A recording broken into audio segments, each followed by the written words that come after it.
کی بات کر رہا ہوں، تقریباً 5 ملین لوگ اسے دیکھے ہیں. سمجھ رہے ہیں؟ 4.9 ملین. میں نے ویوز جب دیکھا تھا تو 4.9 ملین تھے. یعنی 5 ملین، تقریباً 5 ملین لوگ، یعنی 50 لاکھ لوگ اسے دیکھے ہیں، اس کو سنتے ہیں، سنے ہیں. کتنے لوگوں کے ساتھ مذاق کیا گیا، کتنے لوگوں کے ساتھ فراڈ کیا گیا. ان دونوں حضرات کی ملاقات ہی ثابت نہیں ہے. السلام علیکم ورحمۃ اللہ تعالی وبرکاتہ. بسم اللہ الرحمن الرحیم. آئیے میں آج آپ کو کچھ واقعات سے آپ کو روبرو کروانے والا ہوں جو ہمارے ہاں بہت زیادہ مشہور ہیں لیکن من گڑھت ہیں، جھوٹے ہیں. آج میں آپ کو بتانے والا ہوں کچھ ایسے واقعات جو لوگوں میں مشہور تو بہت زیادہ ہیں لیکن بالکل بے بنیاد، جھوٹے، بے اصل ہیں. انشاءاللہ آپ جانتے ہوں گے میں دلیلوں پہ بات کرتا ہوں، دلیل پڑھ کے بھی سناتا ہوں اور دلیل آپ کو اسکرین شاٹ دکھاتا بھی ہوں. آج انشاءاللہ وہی کرنے والا ہوں. اس سے پہلے میں آپ کو بتانا چاہتا ہوں کہ میرے کچھ بھائیوں نے کمنٹ کر کے مجھے کہا کہ حضرت جو آپ دلیل بتاتے ہیں پڑھ کے اور جو اسکرین شاٹ دکھاتے ہیں، اسکرین شاٹ میں ہم پڑھ نہیں پاتے، تو لہٰذا آپ ایک کام کریں، آپ ڈسکرپشن باکس میں ہمیں اس کا PDF یعنی ڈال دیا کریں تاکہ ہم اس کو پڑھ سکیں. انشاءاللہ میں ان کی یہ ڈیمانڈ بھی پوری کر رہا ہوں. میں آپ کو ڈسکرپشن باکس میں وہ PDF جو میں دلیل دے رہا ہوں آپ کو، اس کی دلیل کی PDF بھی آپ کے سامنے رکھ دوں گا. اس کو آپ وہاں سے کلک کر کے، اس لنک پر کلک کر کے آپ دیکھیں گے تو آپ کے سامنے خوب اچھی طریقے سے وہ کتاب کا اسکین آ جائے گا. آپ چاہے جتنا زوم کریں وہ پھٹے گا نہیں، خراب نہیں ہوگا، دھندلا پن نہیں دکھائے گا اس میں. کیوں؟ کیونکہ وہ PDF ہوگا. اور میں آپ کو جو آج واقعے کی تحقیق کر کے آپ کے سامنے رکھنے والا ہوں، بڑا مشہور واقعہ، بہت بڑا مشہور، ہمارے دیہاتوں میں تو بہت زیادہ مشہور ہے کیونکہ ہمارے دیہات میں ہم جہاں رہتے ہیں یہاں پر لوگ قوالیاں بہت زیادہ سنتے ہیں. تو کچھ ایسے واقعات جو بہت زیادہ مشہور ہیں، اور وہ واقعہ مشہور صرف اسی لیے ہیں کہ قوالوں نے اسے بہت زیادہ گایا ہے اپنے قوالیوں میں، اور وہ قوالیاں بہت زیادہ مشہور ہوئی ہیں. میں نے خود اس واقعے کی جو قوال نے گایا ہے، اس واقعے کو میں نے سرچ کر کے دیکھا تو جو قوال گا رہا تھا تقریباً 5 ملین ویوز تھے اس میں. 5 ملین یعنی 5 ملین ویوز تھے اس میں. اس کا مطلب ہے 50 لاکھ لوگ نے اسے دیکھا ہے. سمجھ رہے ہیں؟ 50 لاکھ لوگ. 1 ملین کا 10 لاکھ ہوتا ہے بھائی. 1 ملین مطلب 10 لاکھ لوگ. 5 ملین مطلب 50 لاکھ لوگوں نے اسے دیکھا ہے، اور نہ جانے کتنے لوگوں نے اسے لائک کیا ہے. صحیح، یعنی بالکل رائٹ کہا ہے. تو سوچے کتنے لوگوں کے ساتھ کھلواڑ کیا جا رہا ہے، کتنے لوگوں کے ساتھ مذاق کیا جا رہا ہے. جو واقعہ بالکل بے بنیاد، جھوٹ، بے اصل ہے، اس کو لوگ سن رہے ہیں، لائک بھی کر رہے ہیں، آگے شیئر بھی کر رہے ہیں، اپنے لوگوں کو بھی بتا رہے ہیں، بچوں کو بھی سنا رہے ہیں. مائیں سن کے اپنے بچوں کو کہانیاں بتا رہی ہیں کہ دیکھو غوث پاک کی یہ کرامت، دیکھو خواجہ غریب نواز کی یہ کرامت. تو لہٰذا میں آج آپ کو ان واقعات میں سے ایک واقعہ بتانے والا ہوں، اور میں آپ کو قوالی یہ آپ کے اسکرین شاٹ پر دکھا تو نہیں سکتا، لہٰذا میں وہ واقعہ بتا دے رہا ہوں. اور آپ کو لنک، ان قوالیوں کا لنک، اور کچھ یوٹیوبرز وغیرہ بھی ہیں جو اپنے چینلوں پر ان واقعات کو ریکارڈ کروا کر اپنے چینلوں پر اپلوڈ کیا ہے، میں ان کے بھی ڈسکرپشن باکس میں آپ کو لنک دے دوں گا، اور ان قوالیوں کے بھی لنکس دے دوں گا تاکہ آپ دیکھیں کہ ان کے ویوز کتنے ہیں اور انہیں دیکھا کتنا جا رہا ہے، کتنے لوگوں نے اسے لائک کیا ہے، کتنے لوگوں کے ساتھ مذاق کیا جا رہا ہے. سمجھ رہے ہیں؟ آئیے میں اس واقعے کی طرف چلتا ہوں. میں نے آپ کو بتایا نا، میں بتا رہا ہوں ان واقعات کی جو قوالوں نے گایا ہے، اس کا جو لنک ہے میں آپ کو ڈسکرپشن باکس میں دے دوں گا، آپ اسے کلک کر کے دیکھ سکتے ہیں. آئیے میں اس واقعے کی طرف چلتا ہوں. واقعہ یہ ہے کہ غوث پاک رحمۃ اللہ تعالیٰ علیہ نے دعوت دیا خواجہ غریب نواز رحمۃ اللہ تعالیٰ علیہ کو، یعنی خواجہ غریب نواز کو غوث پاک نے دعوت دیا. تو جب خواجہ غریب نواز رحمۃ اللہ علیہ پہنچے، غوث پاک کی بارگاہ میں دعوت میں پہنچے، وہاں جانے کے بعد دعوت کھائی. دعوت کھانے کے بعد آپ نے ڈیمانڈ کی غوث پاک سے کہ ہمیں قوالیاں سنائی جائیں. آپ کے مریدوں نے ڈیمانڈ کی کہ قوالی سنائے جائے. حالانکہ غوث پاک کو اس قوالی میں بتایا بھی جاتا ہے، غوث پاک کو قوالیاں سننا پسند نہیں تھا، لیکن غوث پاک نے خواجہ غریب نواز کی یہ ڈیمانڈ پوری کرنے کے لیے آپ نے اپنے خادم سے کہا کہ جاؤ دیکھو کوئی قوال ہے، لے آؤ. گیا بہتر قوال ڈھونڈنے، لیکن اسے ملا نہیں. تو اس نے آ کے بتایا کہ کوئی قوال بہت بہتر تھا، وہ مر چکا ہے، مر گیا ہے. تو غوث پاک نے کہا کہ قبرستان میں چلے جاؤ اور کہو کہ غوث پاک نے بلایا ہے، چلو قوالی گانا ہے. بہرحال میرے جملے میں تھوڑا رد و بدل ہو رہا ہوگا، مفہوم یہی ہے. تو بہرحال جب وہ خادم گیا قبرستان اور وہاں پہ جا کے اس نے کہا کہ غوث پاک نے بلایا، چلو قوالی گانا ہے۔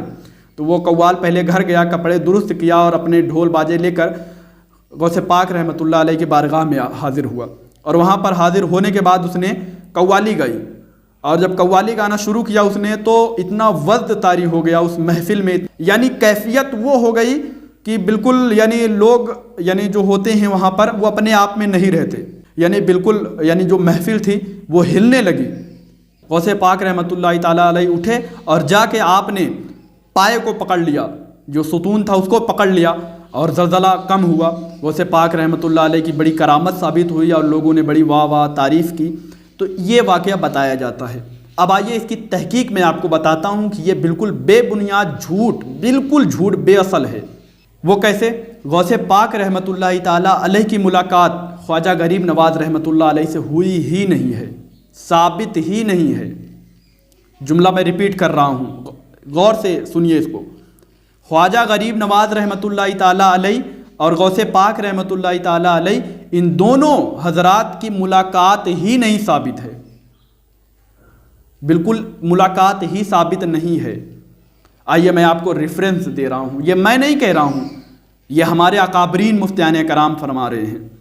اکابرین مفتیان کرام میں سے ہمارے ایک جید مفتیان کرام میں سے ایک مفتی ہیں جن کا نام مفتی محمد شریف الحق امجدی علیہ الرحمہ ہے، مفتی شریف الحق امجدی علیہ الرحمہ، سمجھ رہے ہیں؟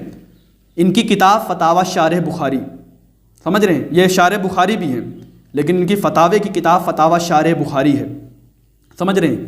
بڑے جید مفتیان کرام میں سے ہیں، اکابرین ہیں ہمارے۔ فرماتے ہیں غوث پاک رحمۃ اللہ علیہ کی اور خواجہ غریب نواز رحمۃ اللہ علیہ کی ملاقات ہی ثابت نہیں ہے، اور آپ نے تحقیق کر کے اپنی کتاب میں ثابت کیا۔ آپ کو میں حوالہ دیتا ہوں، ریفرنس، سمجھ رہے ہیں؟ ریفرنس لیجئے، فتاوی شارح بخاری جلد 2، فتاوی شارح بخاری جلد 2 صفحہ نمبر 128 سے 131 تک آپ نے ان تحقیق کو آپ نے اپنی کتاب میں جگہ دی ہے۔ آئیے میں اس کا نچوڑ آپ کے سامنے رکھتا ہوں، آپ غور دیکھیے، آپ دیکھ رہے ہوں گے اسکرین شاٹ، میں آپ کو ڈسکرپشن باکس میں اس کا PDF بھی دوں گا، آپ دیکھیے گا۔ اس میں ہے کہ فتاوی شارح بخاری یعنی علامہ شارح بخاری رحمۃ اللہ علیہ فرماتے ہیں اس بات پر تمام مورخین کا اتفاق ہے، تمام مورخین کا اتفاق ہے، کس بات پر؟ کہ غوث پاک رحمۃ اللہ تعالیٰ علیہ کی جو وصال ہے، جو ان کا انتقال کا ڈیٹ ہے، انتقال کی تاریخ ہے، وہ ہے 561 ہجری۔ اس پر تمام مورخین کا اتفاق ہے کہ غوث پاک رحمۃ اللہ علیہ کا انتقال 561 ہجری میں ہو چکا۔ 561، یاد رکھیے 561، میں تحقیق بتا رہا ہوں، ذرا اپنے ذہن کو قریب کریے تبھی آپ سمجھ پائیں گے۔ 561 ہجری میں غوث پاک رحمۃ اللہ تعالیٰ علیہ کا وصال ہو گیا ہے، اور خواجہ غریب نواز رحمۃ اللہ تعالیٰ علیہ پیدا کب ہو رہے ہیں؟ فرماتے ہیں اس پر بھی تقریباً مورخین کا اتفاق ہے کہ 537 ہجری میں خواجہ غریب نواز رحمۃ اللہ تعالیٰ علیہ پیدا ہو رہے ہیں۔ 561 ہجری میں غوث پاک رحمۃ اللہ تعالیٰ علیہ کا انتقال ہو چکا، وصال ہو چکا، اور 537 ہجری میں خواجہ غریب نواز رحمۃ اللہ تعالیٰ علیہ کی ولادت ہو رہی ہے، پیدائش ہو رہی ہے۔ اور آگے فرماتے ہیں اپنے پیدائش سے 15 سال تک خواجہ غریب نواز رحمۃ اللہ تعالیٰ علیہ نے علم ظاہری مکمل کر لیا۔ علم ظاہری مطلب پتہ ہے؟ یعنی دنیاوی علم جو ظاہر ہے، جو ہم لوگ پڑھتے ہیں نا، وہ علم آپ نے 15 سال تک، اپنے عمر سے 15 سال تک عمر تک آپ نے تمام علم مکمل کر لیے، کمپلیٹ کر لیے۔ 15 سال تک آپ اپنے علم ظاہری کو مکمل کر لیا۔ خواجہ غریب نواز نے 15 سال کی عمر تک مکمل کر لیا۔ اور آگے فرماتے ہیں اپنے علم کو مکمل کرنے کے بعد، علم ظاہری کو مکمل کرنے کے بعد پھر یہ خواجہ غریب نواز رحمۃ اللہ علیہ کو ضرورت پڑی مرشد کی۔ آپ مرشد کی تلاش میں نکلے اور مرشد کو پائے، اور 20 سال تک مرشد کی آپ خدمت کرتے رہے۔ خواجہ غریب نواز رحمۃ اللہ علیہ 20 سال تک اپنے پیر و مرشد کی خدمت کرتے رہے، ان کے پاس رہے، سمجھ رہے ہیں؟ اور 20 سال تک خدمت کرنے کے بعد آپ کو خلافت سے نوازا گیا۔ 20 سال تک آپ نے خدمت کی، 20 سال کے بعد آپ کو خلافت سے نوازا گیا۔ اب خلافت سے نوازے جانے کے بعد خواجہ غریب نواز رحمۃ اللہ تعالیٰ علیہ نے سب سے پہلے مدینے کا رخ کیا۔ مدینے میں گئے، مدینے میں گئے، آپ صلی اللہ علیہ وسلم کے روضے پر گئے، اور رسول اللہ صلی اللہ علیہ وسلم کے روضے پر آپ کو یہ ہندوستان کی جو ولایت ہے آپ کو دیا گیا کہ آپ ہندوستان جائیں اور ہندوستان میں دین پھیلائیں۔ بہرحال وہاں سے آپ عراق گئے، مدینے سے پھر آپ عراق گئے، یعنی بغداد، عراق یعنی بغداد میں گئے۔ اب یہاں پر رک کے آپ غور کرتے رہیے، میں آپ کو بتاتا ہوں، غور کریے۔ 15 سال تک آپ نے اپنے علم ظاہری کو مکمل کیا، 15 سال تک آپ نے جو علم حاصل کرنا تھا، دنیاوی علم آپ نے حاصل کیا۔ پھر 20 سال تک آپ نے مرشد کی خدمت میں رہے۔ 15 اور 20 کتنے ہوتے ہیں پتہ ہے آپ کو؟ 35 سال۔ 35 سال آپ کے بنتے ہیں۔ 35 سال تک آپ غوث پاک سے ابھی ملاقات نہیں ہوئی ہے، آپ 15 سال تک اپنے علم ظاہری کو حاصل کرتے رہے اور 20 سال تک اپنے پیر و مرشد کی خدمت کرتے رہے۔ 35 سال ہو گئے پورا۔ اور آپ پیدا کب ہوئے تھے؟ پیدا ہوئے تھے 537 ہجری میں، 537 ہجری میں۔ اور 537 اور یہ 35 ملا دیا جائے تو کتنے بنتے ہیں؟ کتنے بنتے ہیں ذرا آپ جوڑیے اس کو۔ 537 میں آپ پیدا ہوئے، 537 ہجری میں، اور 35 سال ہو گئے ہیں ابھی غوث پاک کے پاس نہیں پہنچے ہیں، ابھی 15 سال علم ظاہری اور 20 سال اپنے پیر و مرشد کے خدمت میں۔ کتنے ہو گئے؟ 35۔ اور یہ 35 ملائیں 537 ہجری میں تو کتنے بنتے ہیں؟ 537 اور 35 ملا کے بنتے ہیں 572 ہجری۔ سمجھ رہے ہیں؟ 572 ہجری بنتے ہیں۔ یعنی جب آپ بغداد پہنچے تب وہ سن کیا تھی؟ 572 ہجری چل رہی تھی۔ اور میں نے آپ کو شروع میں بتایا تھا غوث پاک رحمۃ اللہ تعالیٰ علیہ کی جو وصال کی تاریخ ہے، جو انتقال کی تاریخ ہے، جس پر تمام مورخین کا اتفاق ہے، وہ کتنا ہے؟ میں نے بتایا تھا آپ کو 561 ہجری، 561 ہجری۔ اور خواجہ غریب نواز رحمۃ اللہ علیہ بغداد پہنچے کتنی ہجری چل رہی تھی؟ 572 ہجری۔ یعنی غوث پاک رحمۃ اللہ تعالیٰ علیہ کو انتقال کیے ہوئے 11 سال ہو چکے تھے۔ غور کر رہے ہیں؟ 11 سال ہو چکے تھے غوث پاک رحمۃ اللہ تعالیٰ علیہ کو دنیا سے پردہ کیے ہوئے، رخصت ہوئے ہوئے۔ 11 سال پہلے غوث پاک انتقال ہو چکا ہے۔ تو آپ غوث پاک کی بارگاہ میں پہنچ رہے ہیں خواجہ غریب نواز رحمۃ اللہ علیہ، تو ملاقات کیسی ہوئی؟ قوالیاں کیسے سنی؟ مریدوں نے قوالی کی ڈیمانڈ کیسے کی؟ سمجھ رہے ہیں میرے بھائی؟ تو یہ تحقیق ہے ہمارے اکابرین مفتیان کرام، مفتی شریف الحق امجدی علیہ رحمہ کا، فتاوی شارح بخاری جلد 2 صفحہ نمبر 128 سے 131 تک آپ دیکھیں گے تو آپ کو پتہ چل جائے گا۔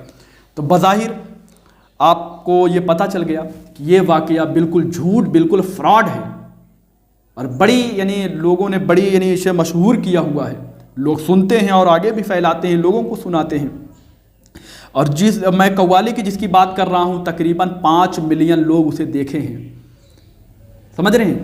4.9 ملین میں نے ویوز جب دیکھا تھا تو 4.9 ملین تھے، یعنی 5 ملین، تقریباً 5 ملین لوگ، یعنی 50 لاکھ لوگ اسے دیکھے ہیں، اس کو سنتے ہیں، سنے ہیں۔ کتنے لوگوں کے ساتھ مذاق کیا گیا، کتنے لوگوں کے ساتھ فراڈ کیا گیا۔ ان دونوں حضرات کی ملاقات ہی ثابت نہیں ہے، اور یہ بتایا جا رہا ہے اس میں کہ نہیں غوث پاک نے دعوت دیا اور خواجہ غریب نواز گئے اور وہاں قوالیاں بھی ہوئی، سمجھ رہے ہیں؟ تو اس طریقے سے میرے بھائی ہمارے ہاں بہت سے واقعات ایسے ہیں، بہت سے بے شمار واقعات ہیں کہ جسے لوگ بیان کرتے ہیں اور بالکل وہ بے بنیاد، بالکل جھوٹ ہیں، سمجھ رہے ہیں؟ میرے غوث پاک رحمۃ اللہ تعالیٰ علیہ کی شان بہت بلند ہے، بہت اعلیٰ، بہت مرتبہ، بہت بلند مرتبہ ہے، سمجھ رہے ہیں؟ وہ ولیوں کے سردار ہیں، لیکن ان کی طرف بہت زیادہ کثیر تعداد میں ان کی طرف جھوٹے واقعات بھی منسوب کیے گئے ہیں، اس بات کو بھی آپ ایکسیپٹ کریں۔ انشاءاللہ میں آپ کے سامنے ایسے ہی تحقیق پیش کرتا رہوں گا، انشاءاللہ ایسے واقعات کے پردہ آپ کے سامنے سے اٹھاتا رہوں گا انشاءاللہ۔ آپ ہمارے حق میں دعا کریں، اللہ تبارک و تعالیٰ میرے علم میں اور اضافہ فرمائے۔ اللہ تبارک و تعالیٰ سے میں سچے دل سے توبہ کرتا ہوں، اور آپ لوگوں سے بھی معافی کا طلبگار ہوں کہ مجھ سے بولنے میں کسی قسم کی غلطی ہوئی ہو تو اللہ تبارک و تعالیٰ مجھے معاف کرے، آپ بھی مجھے معاف کریے۔ استغفر اللہ ربی من کل ذنب واتوب الیہ۔ السلام علیکم ورحمۃ اللہ تعالیٰ وبرکاتہ۔